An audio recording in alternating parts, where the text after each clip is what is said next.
Hi everyone, welcome back to my channel Investor Happy. Halo semua, video kali ini kita akan bahas ya saham Pico, dan ini request dari subscriber channel Investor Happy untuk menganalisa saham Pico. Oke, sebelum pembahasan kita disclaimer ya, bahwa di sini hanya sebatas berbagi informasi, bukan ajakan untuk beli ataupun jual di emiten yang terkait di video ini. Oke, kita akan bahas saham Pico atau Pelangi Indah Kanindo. Nah, hari ini close turun tipis ya, sekitar di 252 atau min 0,79%. Nah, kita akan coba lihat untuk dua laporan keuangan terakhir ya untuk saham Pico. Nah, ini kuartal ketiga, ini kuartal kedua ya. Nah, kita lihat ya. Nah, sebenarnya saya udah tak baca-baca dikit tadi ya. Nah, ini kalau kita lihat ini aset ya, ini per kuartal 2 nya ini sekitar 1,045 triliun ya. Jadi ini udah satuannya rupiah, jadi punya aset sekitar 1 triliunan ya. Kalau kita bandingkan secara kuartal sebelumnya ya, atau per Desember, ini kuartal 4-nya ya, ini sebenarnya turun ya untuk segi asetnya. Nanti kita lihat ya di kuartal kedua ya. Nah, untuk sebelumnya di kuartal 4 tuh 1,073 ya, dan di kuartal 2 tuh 1,045, sekitar 30-an ya, 30-an miliar turun untuk asetnya ya. Tapi kita lihat ya di kuartal kedua ya, kuartal ketiga guys. Untuk kuartal 3 asetnya juga turun ya, sekitar 1,035 ya, sebelumnya 1,045 turun ke 1,35. Nah, ini dari segi aset turun ya, tapi kalau perlu khawatir kita cek ya untuk liabilitasnya. Untuk liabilitasnya ini sekitar 197 ya untuk kuartal ketiga, dan kuartal keduanya liabilitasnya sekitar 195. Jadi 195, sorry guys, liabilitasnya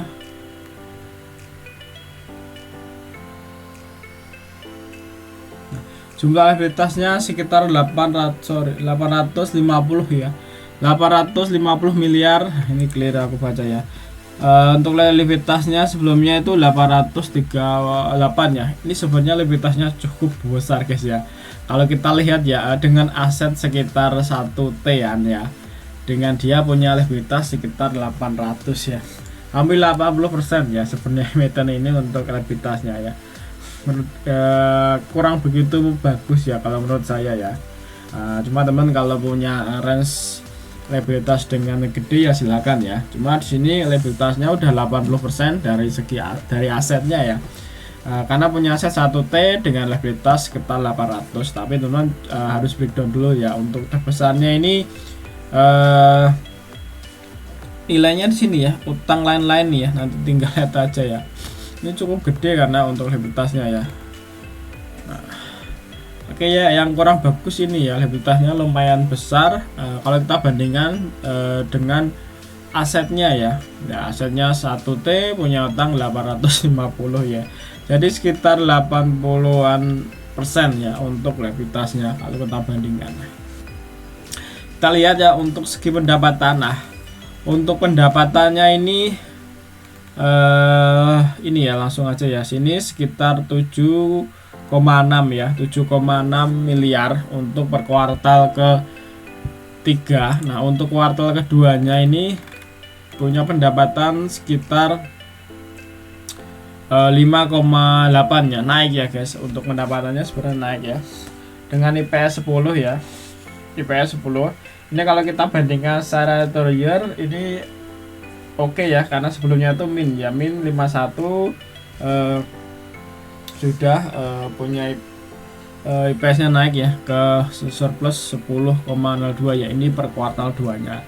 Nah, ini yang kuartal terakhirnya itu punya IPS sekitar 11,94 ya, naik juga ya, dari per kuartal naik ya, dari 10 ke 11 ya, dengan pendapatan sekitar 7,6 miliar ya.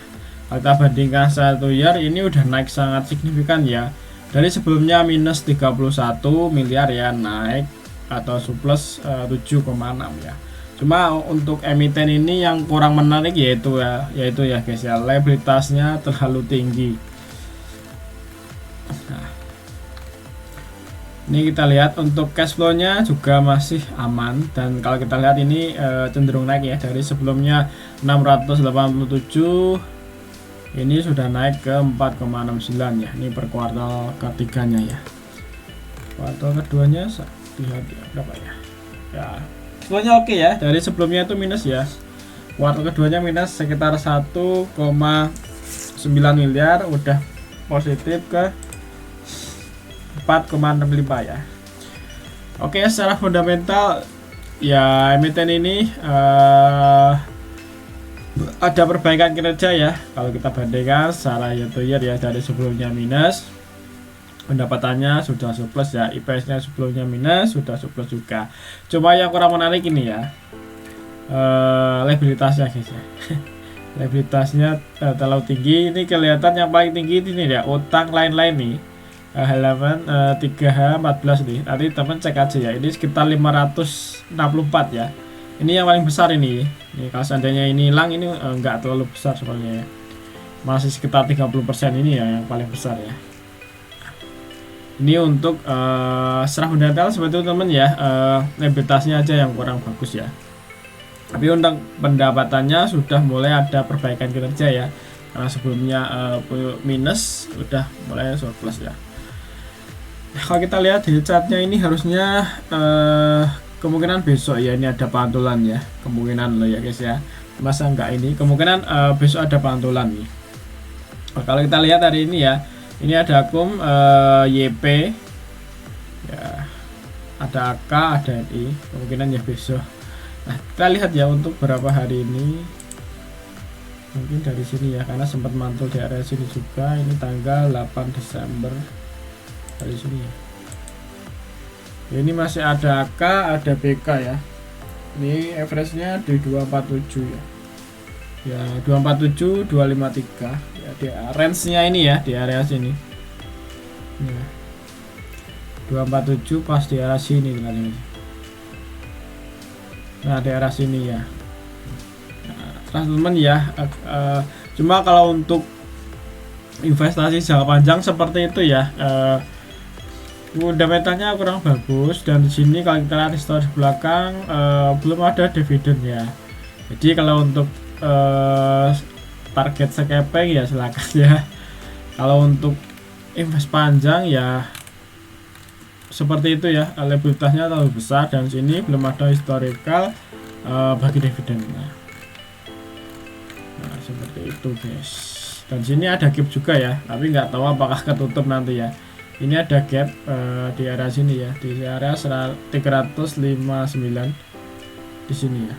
Nah, juga nggak ada kepastian pasti sebenarnya ya, apakah gap itu akan ketutup atau enggak. Cuma kalau kita lihat cenderungan di emiten ini juga ada gap sini ya. Ini ketutup. Ini ada gap juga di sini, ini ketutup ya. Tapi nggak tahu ya apakah nanti ini akan ketutup atau enggak.